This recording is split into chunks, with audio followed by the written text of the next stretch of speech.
Hello friends, আজকে চলে এসেছি আবারও নতুন একটা ভিডিও নিয়ে। তো ভিডিওটা শুরু করার আগে তোমরা আমার চ্যানেলটিকে সাবস্ক্রাইব করে লাইক কমেন্ট শেয়ার করে দাও। ফোনের স্টোরেজ ফুল হয়ে গেলে কিন্তু ফোনটা বড্ড স্লো করে আর হ্যাংও করে প্রচুর। তাই কিভাবে তোমরা তোমাদের ফোনের কোনো কিছু ডিলিট না করে, কোনো অ্যাপ ডিলিট না করে কিভাবে নিজেদের ফোনের স্টোরেজ খালি করবে, তো চলো এই ভিডিওতে দেখে নাও। তো তার জন্য দেখো, প্রথমেই কিন্তু আমি চলে এলাম আমার ফোনের সেটিং অপশনে আসার পর অ্যাবাউট ফোন অপশনটাতে টাচ করে নেবে।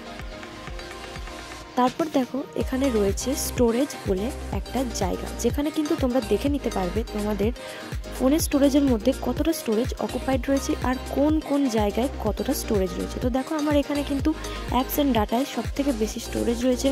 তাই সেখানে দেখো অ্যাপসে ক্লিক করে আমরা অ্যাপ ডিটেলসে চলে এলাম। অ্যাপ ডিটেলসে কিন্তু আসার পর তোমাদের ফোনের সমস্ত অ্যাপগুলোকে কিন্তু দেখিয়ে দেবে এবং তোমাদের ফোনে কোন অ্যাপ সবথেকে বেশি স্টোরেজ ফুল করে রেখেছে সেটাও কিন্তু এখানে দেখিয়ে দেবে। তো দেখো, আমার ফোনে প্রথমে এই অ্যাপটা সবথেকে বেশি স্টোরেজ আছে।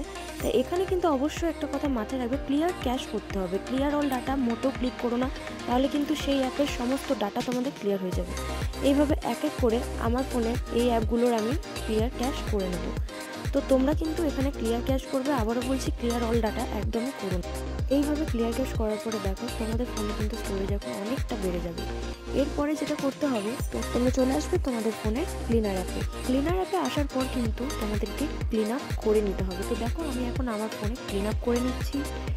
ক্লিন আপ অপশানটাকে ক্লিক করার পর দেখো, আমার ফোনটা কিন্তু এখন ক্লিন হয়ে যাচ্ছে।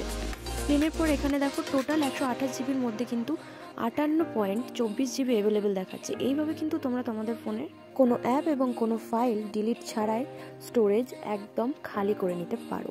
আমার ভিডিওটা যদি ভালো লেগে থাকে তাহলে কিন্তু আমার এই ভিডিওটি তোমার বন্ধু বান্ধবের সাথে শেয়ার করতে ভুলো না, যাতে তাদের একটু হলেও সাহায্য হয়। টাটা।